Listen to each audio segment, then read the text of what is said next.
بسم اللہ الرحمن الرحیم۔ فانی دنیا کی ہر چیز فانی ہے۔ ایک بادشاہ نے بڑی چاہت سے اپنا محل بنوایا، تعمیری کام کے لیے اپنے خزانے کے دروازے کھول دیے۔ جو چیز اس کو محسوس ہوئی کہ اچھی نہیں بنی، اسے دوبارہ بنوایا، حتیٰ کہ بادشاہ کی نظر میں وہ محل اتنا خوبصورت تھا کہ اس میں کوئی بھی خامی نہ بچی تھی۔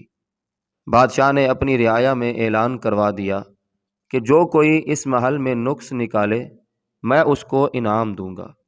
لوگ آتے، محل کو دیکھتے، انہیں اس میں کوئی عیب نظر نہ آتا۔ چنانچہ کئی دن اسی طرح گزر گئے، لوگ آ کر دیکھتے رہے اور واپس جاتے رہے۔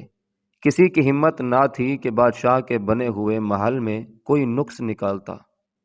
ایک اللہ والے کا ادھر سے گزر ہوا، انہوں نے بادشاہ کی یہ بات سنی، وہ بھی محل دیکھنے کے لیے آئے۔ محل دیکھنے کے بعد بادشاہ کے سامنے پیش ہوئے اور کہنے لگے، بادشاہ سلامت، مجھے آپ کے محل میں 2 عیب نظر آئے ہیں۔ بادشاہ حیران ہوا کہ ساری دنیا کو میرے محل میں عیب نظر نہ آیا، اس بوڑھے کو میرے محل میں کون سے عیب نظر آ گئے؟ چنانچہ اس نے پوچھا، بتاؤ کون کون سے عیب ہیں؟ وہ اللہ والے کہنے لگے، بادشاہ سلامت، اس میں 2 عیب ہیں۔ ایک یہ کہ یہ محل ہمیشہ نہیں رہے گا، ایک نہ ایک دن ختم ہو جائے گا، اور دوسرا عیب یہ ہے کہ تو بھی اس میں ہمیشہ نہیں رہے گا، ایک نہ ایک دن تجھے بھی یہ محل چھوڑنا پڑے گا۔